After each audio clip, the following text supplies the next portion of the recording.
I am a part of this house too. I am your family member, you know. My mother-in-law Phyllis snickered when I said that. Huh? Who are you? Who do you think you are? My family only consists of 4 people. No matter what I do, my mother-in-law seems to treat me like a stranger. I ran out of patience and decided to go back to my parents' house. When my parents heard what I had to say, they were furious. I will have a nice chat with them. But I calmly replied to my parents. Don't worry, I've already got my revenge from them. My name is Brianna. I'm 34 years old and I work from home. I recently got married to a man named Todd. We met at a matchmaking party held by my friend. Working from home, I rarely met anyone, and my friend, who was worried about that, set up the matchmaking party for me. All my life, I have been devoted to my studies, and my love life was secondary. Even after I became an adult, I continued to focus on work and didn't prioritize my love life, so before I knew it, I was almost turning in my 30s without having any experience in love. Then, I met Todd at the matchmaking party I attended. He was very bright, and he stood out at the party. I was very nervous because it was my first time to attend a party like this, but he talked to me a lot, and I was able to fit in well thanks to him. Then we changed seats and everyone started talking to their neighbors, and I ended up next to Todd. So we talked about a lot of things. Huh. Brianna, you work from home. That's so cool. It sounds like what people would do nowadays. Oh, you think so? Personally, I think it's pretty dull.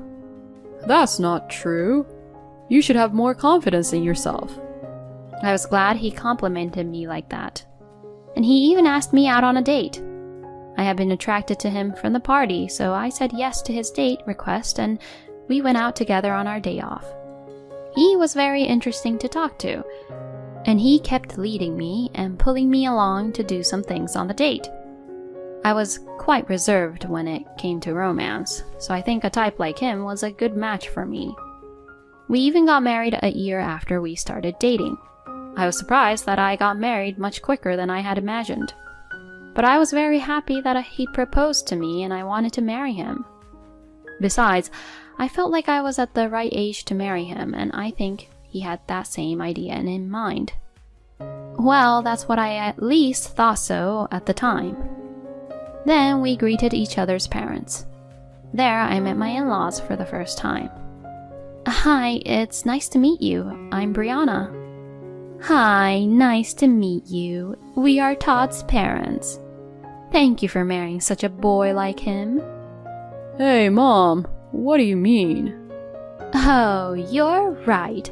I used the wrong word.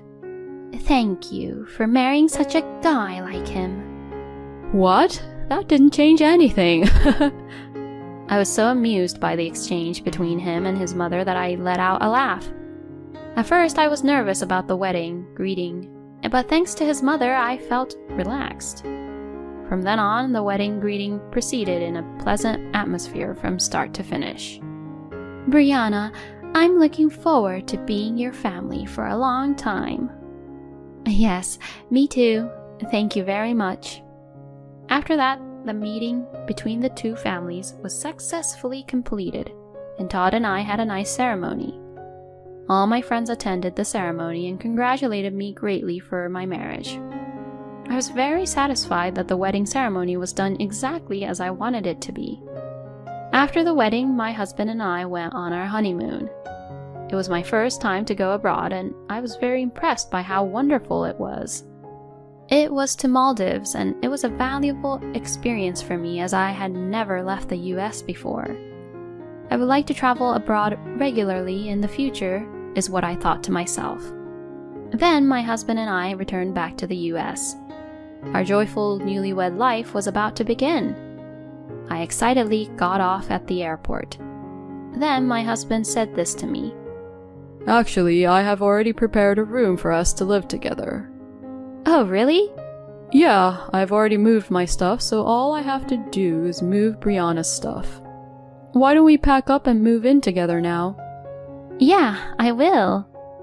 I was surprised, not knowing that my husband had done that as a surprise. But I was very happy that he was thinking like that to make our newlywed life better together. Then my husband helped me pack my belongings. As expected, it was difficult to finish packing in one day, so we divided it into 2 or 3 days and packed little by little. We decided that if we were going to spend a few days, we should call a moving company, so I had my necessary belongings loaded onto a truck and my husband and I drove to the new house. I was excited to get in the car with my husband, but I felt a certain discomfort on the way. The roads around here do look familiar. I remember there's a supermarket here, and I think I have been here once. My husband entered a residential area, and it was at this point that I finally realized where we were headed. Hey, could this new house be... When I asked him that, he turned the wheel and said, My parents' house, of course. What? I said so, feeling really surprised. Wait a minute. You mean we're going to live with my mother-in-law and father-in-law? Yes, that's right. What? I didn't hear anything about this. Well, that's because it's a surprise. What the heck? I'm not at all happy about that surprise. As I was turning pale, my husband saw my facial expression and became grumpy. What? You don't want to live with my parents? No, that's not it, but I just wanted you to discuss such an important matter naturally to me, instead of keeping quiet about it. But if I do that, then it wouldn't be a good surprise. And that's why I said there's no need to make it a surprise. I was a little irritated that my husband, who couldn't understand my feelings and my tone, became a little colder. My husband became even grumpy and said angrily, What's with that attitude? You're the one who married me and married into my family. What your husband says is absolute. Don't be selfish and just do what I say. I was so surprised at the change in my husband's attitude that I froze. My husband had been very kind to me when we were dating and had been a gentleman to me. But he was a different person in front of me right now. We got here, so get off. I had no choice but to get out of the car. Then my mother-in-law Phyllis came out from their house. Todd, Brianna, welcome home. Saying so, Phyllis greeted us with a huge smile. I was surprised by my husband's sudden declaration that we were going to live together, but the fact that Phyllis greeted us so kindly made my anxiety disappear a little. My parents-in-law are nice people, so living together might not be hard. Well, if possible, I wanted to live only with just the two of us at first. I've already asked the movers to move my stuff, so there's no backing out now. I was not convinced, but I had no choice but to move in with my in-laws. But this decision was a huge mistake I had made. I should have left my parents-in-law at that time, even if I had to throw everything away. I went to my in-laws' house with a lot of anxiety. On the first day, my in-laws treated me kindly, and I felt a little calmer. However, I felt a little distrustful towards my husband. I wondered if that overbearing attitude of Todd was his true nature. At dinner that night, my husband was in a good mood after having his favorite food delivered to his house, so I did not know if it was his true nature or not. But the next day, I would soon regret coming to this house. When I woke up in the morning and went to the living room, Phyllis had a scary look on her face. Good morning. I thought she might be angry, so I greeted her quietly. But Phyllis did not respond back and ordered me to make breakfast as soon as possible. When I was being stunned, Phyllis looked annoyed and yelled at me. Why are you just standing there? Get moving! Prepare breakfast! I had no choice but to stand in the kitchen after being yelled at like that. But I didn't know where the cooking utensils and seasonings were, and I didn't want to be asked to cook a meal for the family all of a sudden. As I fumbled around, Phyllis let out a deep sigh. Oh no, you can't do any housework at all, can you? You are useless as a wife. I don't know why she'd say that to me. Then Phyllis glared at me. What's with that face? Huh? You're making a face like you're trying to go against me. Oh, no. You're a cocky wife, you know. You've married into this family and you have to do as we tell you to do. I was completely speechless. Phyllis was making the same comments as what Todd had said yesterday. Perhaps the true nature of the people in this house is the same for everyone, and they intend to treat the wife as slaves. As I was preparing breakfast with this thought in mind, my husband and father-in-law, Dan, woke up. My father-in-law said one word: coffee. As I was concentrating on preparing breakfast, I heard Dan's angry voice. Hey, you! I said coffee. Can you not hear well? Dan apparently said that one word, coffee, to tell me to prepare coffee. I was surprised, but quickly prepared the coffee. My goodness, what a useless wife you are. I guess you haven't done any housework in your life, have you? Dan sipped his coffee while saying such a thing. I realized that not a single person in this house was on my side. And for the rest of the day, my in-laws were always trying to bully me. You're the housewife, so it's natural that you have to do all the housework. It's only natural, since Todd is the one who feeds for you. My in-laws would say things like that. I explained many times that I work from home, but they would not listen to me.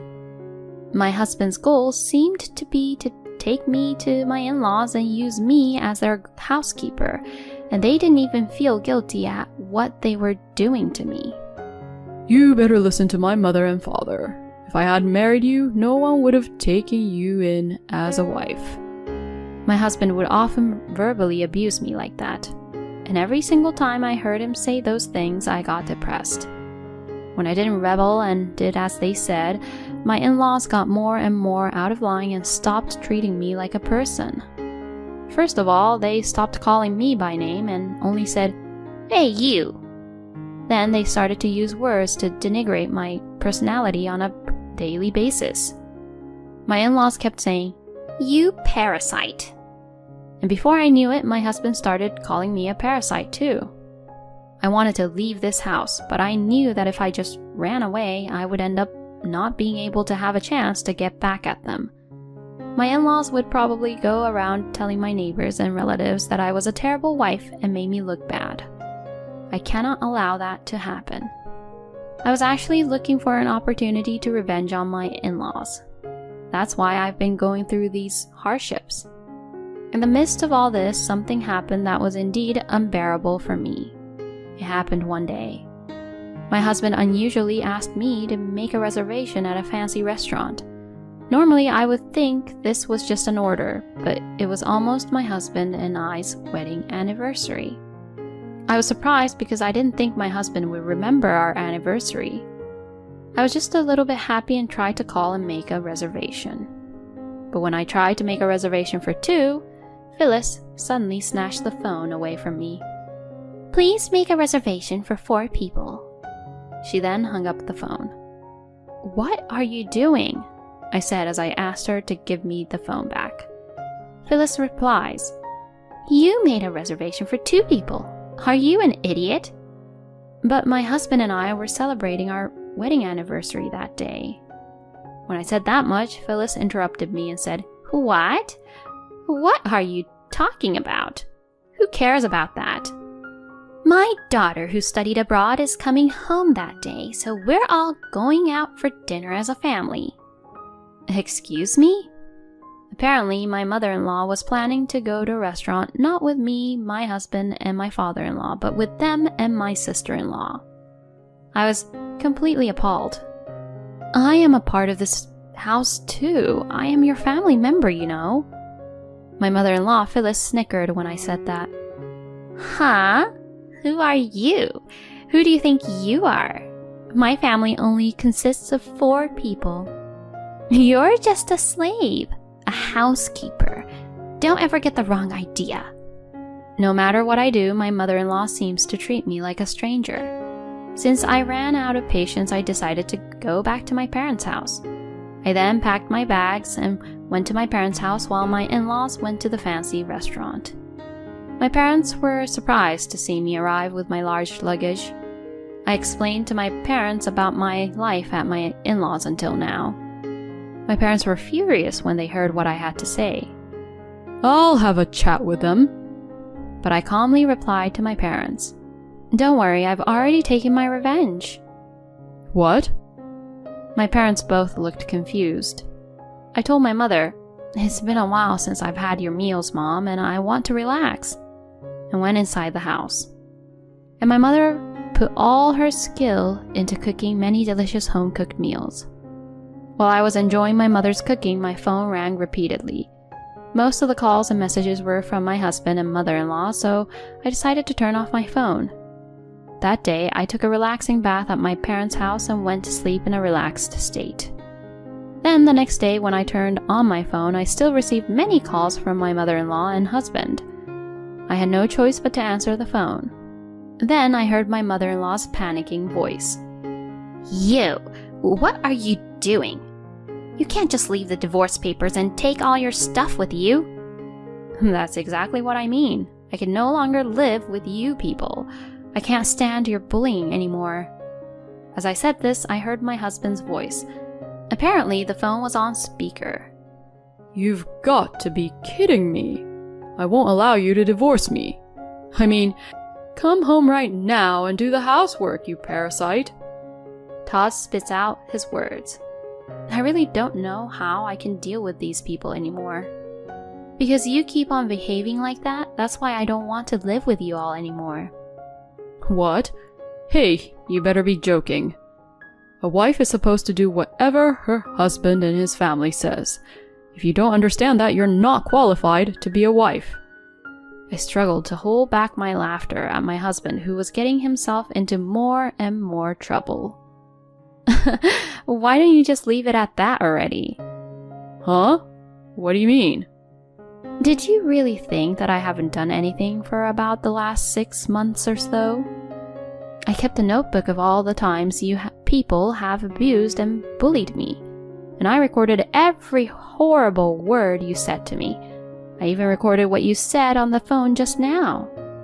What the? How dare you? My in-laws started to get upset, so I decided to tell them all about my plan.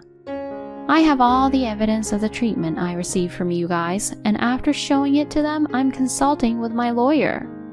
According to my lawyer, I can get a divorce due to it being your fault, Todd, and I can also get compensation for the damages you caused. Compensation? And my revenge won't end just like that. I'm sending copies of the bullying records to your workplace, your father-in-law's workplace, your relatives, and your neighbors. And a certified letter to your workplace. When I said this, my in-laws fell silent. Oh no. I heard my husband's voice, which sounded like a squeezed, fading voice. And I finally said, "Oh, and you keep calling me a parasite and talking about other people, but I do work from home and I make a lot more money than your son. I know you people don't understand that because you think I'm just a housewife just because I'm home. If you think I'm lying, why don't you ask your idiot son? Either way, I'm definitely getting a divorce anyway, and I'm getting compensation. Well, that's all from me, so don't call me anymore. If you call again, I'll call the police." I said that to them over the phone. My in-laws became quiet at once, so I hung up the phone and blocked their numbers from my phone. After that, as expected, my in-laws got a lot of criticisms from people around them. Both Dan and my husband are getting cold shoulder from people at work. Furthermore, the relatives cursed at them, saying, "You are a disgrace to your relatives," and "Don't even come to your relatives' gatherings." As for Phyllis, she became mentally ill and became a shut-in because her neighbors stopped hanging out with her. On the other hand, I successfully got a divorce from my husband and also got compensation. I am now working from home at my parents' house and enjoying my days, occasionally traveling abroad with my parents. I will continue to take my parents to various countries to take care of them as their daughter, while working hard at my job. Thank you for watching until the end. Please subscribe to our channel. See you in the next video.